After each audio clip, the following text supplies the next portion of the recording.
Bonjour à tous. Face à l'effondrement des injections, à la montée des révélations, je vais vous apprendre des choses là incroyables sur ce qui se passe en Italie au gouvernement, des mails révélés, et puis population qui a largement, pas tout le monde, enfin, largement compris des choses. Il y a une espèce de désarroi, d'effondrement des gouvernements covidistes en ce moment même, avec un retournement du rapport de force qui est assez édifiant. On voit même je vous parlais des États-Unis où l'armée supplie les non-injectés de revenir. Vous allez voir cela. Et en France aussi, on va commencer par la France. C'est assez extraordinaire. Ce qui ne veut pas dire qu'on ne doit pas garder notre vigilance, bien évidemment, sur ce sujet. Vous savez, les narratifs sont capables de sauter d'un sujet à l'autre pour imposer la peur et les restrictions de liberté. Donc il faut toujours rester en éveil, extrêmement, être capable de pressentir en anticipation les choses. Mais en tout cas, il faut regarder quand même que leur monde s'effondre sous nos yeux, voilà, et sous leurs pieds. On va aller en France, en Italie, aux États-Unis aujourd'hui. Et évidemment, ce qui suit derrière, c'est logiquement de mettre tout ce petit monde devant des tribunaux, que la justice vienne, tout simplement, que les condamnations légitimes, justes, viennent. On va reparler de tout ça très concrètement dans cette vidéo. Le désarroi des gouvernements covidistes suite à l'effondrement des injections et aux révélations. Je vous en parle dans cette vidéo, il s'en passe beaucoup tous les jours. C'est pour ça qu'on fait pas mal de vidéos, parce qu'il y a des révélations qui sortent tous les jours. Et ça, c'est plutôt très bon signe. Alors partagez-la si vous voulez bien, réabonnez-vous, abonnez-vous à cette chaîne YouTube. Pour s'abonner, il suffit de cliquer sur s'abonner à la chaîne, c'est un clic en dessous et c'est gratuit. Profitez-en pour appuyer sur la petite cloche à côté, comme ça vous êtes notifié dès qu'il y a une nouvelle vidéo, si vous êtes abonné. Dès qu'il y a une nouvelle vidéo, un nouveau direct sur la chaîne, vous êtes au courant automatiquement, c'est bien. Et je vous remercie de vous abonner ou de vous réabonner si YouTube vous a désabonné, à vous de vérifier, parce que si vous êtes abonné à la chaîne plutôt que pas abonné, les vidéos sont mieux recommandées automatiquement et tout ce travail va toucher de nouvelles personnes qui peut-être ne nous connaissent pas encore et on va transformer des gens en résistants. Donc grand merci à vous, c'est très utile et c'est juste un clic. Merci à vous. N'oubliez pas, il est en lien sous la vidéo en description, stopjeutotalitaire.fr, avec la pétition nationale notamment, sur les JO sous QR code, drone, reconnaissance faciale à la chinoise, registre numérique, confinement olympique. C'est pas le sport, c'est pas la fête, ça. Ça, c'est le mondialisme. Et donc on combat, on boycotte, on désobéit, tout est organisé en dessous, vous verrez ça. Écoutez, on y va, c'est parti. Alors, vaccin, entre guillemets, injection, les gouvernements covidistes complètement à la ramasse, à la masse même, désemparés. On va partir en France. En France, les supplications du ministre Rousseau, le ministre Aurélien Rousseau de la Santé, qui apparaît quand même de plus en plus, ça se voit même un peu physiquement sur son visage, de plus en plus désespéré. Ils ont des doses à écouler, il le dit d'ailleurs, vous allez voir. Mais il y a des records historiques à la baisse, qui ne concernent d'ailleurs pas que le Covid, sur les injections. Parce que la confiance est évidemment rompue. Qu'est-ce qu'ils pensaient? Qu'est-ce qu'ils espéraient? Ils ont menti. Ils ont dissimulé, ils continuent, et ils croient que les gens vont garder leur confiance, ou vont retrouver confiance. Bien sûr que non. BFM TV, 13 décembre, le titre. Pour passer de bonnes fêtes, Rousseau appelle à un rebond de la vaccination contre le Covid-19 et la grippe. Il était pour cela en déplacement dans une pharmacie du 19e arrondissement de Paris, en disant c'est le bon moment pour le faire. Je vais vous lire un extrait. Vous allez voir. Je pense surtout à ceux qui vont retrouver leurs parents, leurs grands-parents à Noël. On serait tous plus rassurés si tout ce petit monde autour du sapin était vacciné, a lancé le ministre de la Santé et de la Prévention. Et pour se faire vacciner, c'est hyper facile, dit-il. Toutes les pharmacies, les infirmières, les médecins peuvent le faire, les doses sont là. Les doses sont là, a-t-il insisté. C'est bien pour écouler les doses. Mais parce que BFM TV a craché le morceau, 14 décembre, titre « Grippe Covid-19, la vaccination boudée par les Français avant les fêtes ». Je cite, la campagne de vaccination contre la grippe patine, tout comme celle contre le Covid. Je vais vous lire des extraits. Et vous allez voir ce que disent les gens, c'est intéressant, ils sont allés interviewer des gens dans la rue. La population rechigne à recevoir une injection avant les fêtes de fin d'année, période pourtant propice aux contaminations. Dans une pharmacie parisienne, les clients montrent des réticences à se faire vacciner, alors que certains avaient pourtant l'habitude de recevoir leur dose anti-grippe tous les ans. Normalement, on se fait vacciner tous les ans avec ma fille, mais cette année, non. On ne s'est pas fait vacciner parce que je trouve qu'il y a trop de vaccins, explique une cliente. Vous voyez comment on parle les gens maintenant.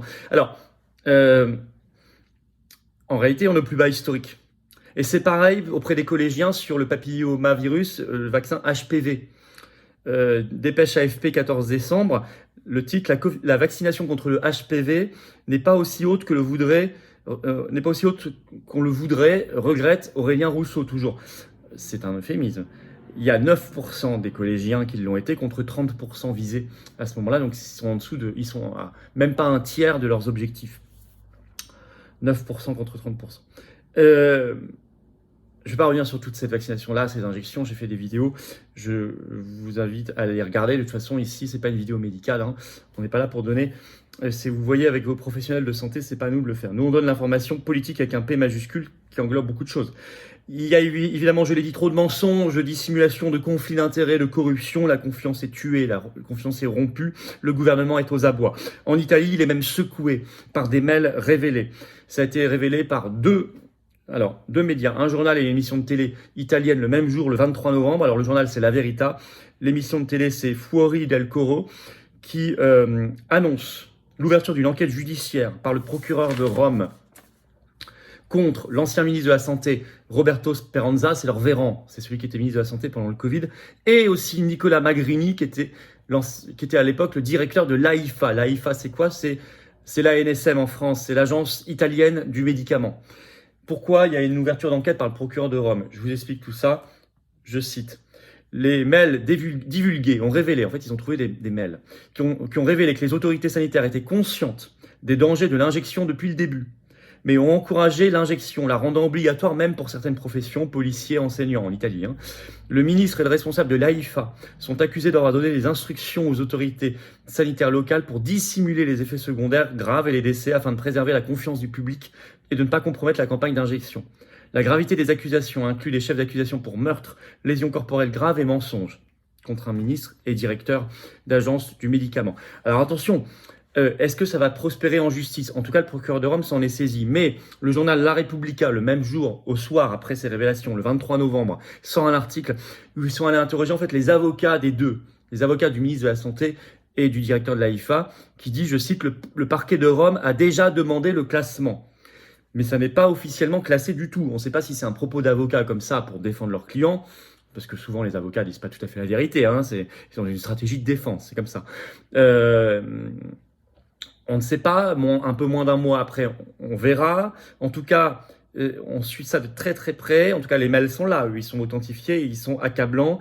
Ça secoue là-bas le landerneau covidiste et ça met le gouvernement italien et ses anciens ministres et responsables en position extrêmement délicate et de faiblesse. Là aussi, c'est un retournement de situation très intéressant.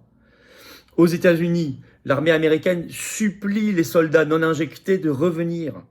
Article Fox News ce 14 décembre qui parle d'une crise de recrutement et qui interviewe une lieutenant-colonel qui était médecin des armées, Daniel Smith. Et je vous cite un petit extrait de Fox News.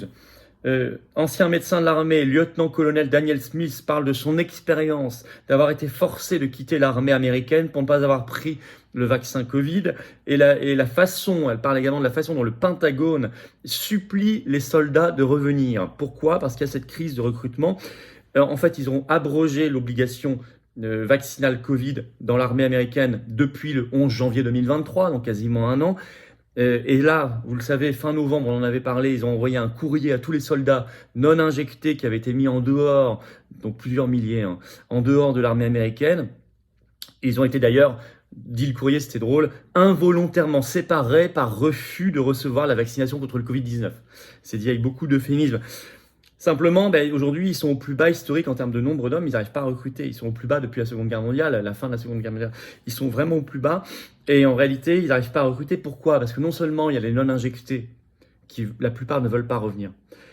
Et ça, on avait prévenu depuis le départ. Et c'est pareil d'ailleurs dans l'hôpital. Ils ont créé aussi du dégoût et ils ont dissuadé des nouvelles vocations. C'est pas simplement des gens qui ont été suspendus ou mis dehors. C'est aussi des gens qui ne sont pas venus alors qu'ils seraient venus, des jeunes qui se seraient engagés. Mais ils ne l'ont pas fait, ils ne le font plus, parce que la confiance est rompue, c'est comme ça aussi, voilà. Et ça, on avait dit, attention, vous allez détraquer tous les processus de recrutement, c'est exactement ce qui se passe. Alors moi, j'aimerais bien, je serais curieux de savoir comment ça se passe dans l'armée française, la grande muette, parce qu'on ne nous le dit pas, parce que là aussi, obligation vaccinale Covid. Je pense que nous avons exactement le même phénomène, sauf que en France, il n'y a pas eu ce courrier d'excuses envoyé à tous les soldats. Ah bah oui, comme il y a eu fin novembre là aux États-Unis. Il n'y a pas ces propos publics de lieutenant-colonel qui disent voilà où on en est. Il y a moins de transparence en France, beaucoup moins. Pourtant, si on avait des vrais journalistes d'investigation ou des parlementaires d'opposition dignes de ce nom qui feraient des commissions d'enquête sérieuses, on saurait ce qui se passe. Ben moi, j'appelle à cela. J'appelle à cela. Le retournement, en tout cas, de situation est complet. Le retournement de rapport de force, il est complet. Ces gouvernements covidistes sont un peu à genoux, suppliants, dans la supplique, désemparés. C'est donc le moment où il faut se battre le plus possible, bien sûr.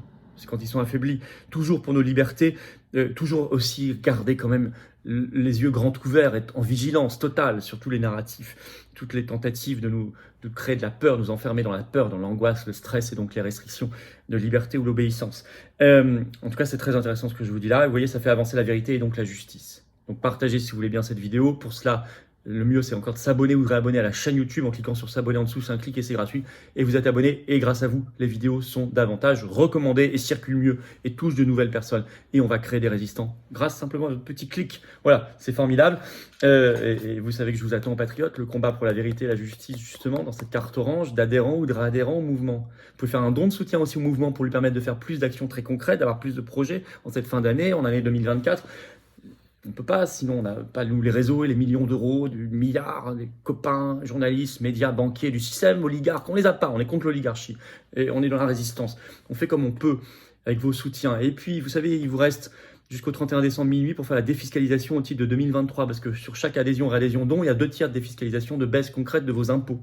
Vous mettez, je ne sais pas, 500 euros, ça vous enlève 333 euros. Vous mettez 5000 euros, ça enlève 3330, etc. Vous mettez 5 euros, ça enlève 3,30 euros. Vous voyez ce que je veux dire? Chacun comme il peut, en adhésion, réadhésion ou don. Et si vous êtes adhérent, réadhérent, en plus, bah, vous rejoignez une superbe famille. Vous êtes mis en relation avec des gens qui pensent comme vous, que ce soit en métropole, outre-mer ou à l'étranger. Comment on fait? Adhérer, réadhérer, premier lien sous la vidéo en description pour le faire. Sinon, ce lien est en commentaire épinglé. Une petite fiche maintenant sur l'écran et dans quelques secondes, un lien sur l'écran, vous choisissez. Faire un don de soutien au mouvement, c'est facile, c'est le 2e lien sous la vidéo en description. Voilà. Bravo donateurs, réadhérents, bienvenue aux nouveaux adhérents patriotes. Vive la France!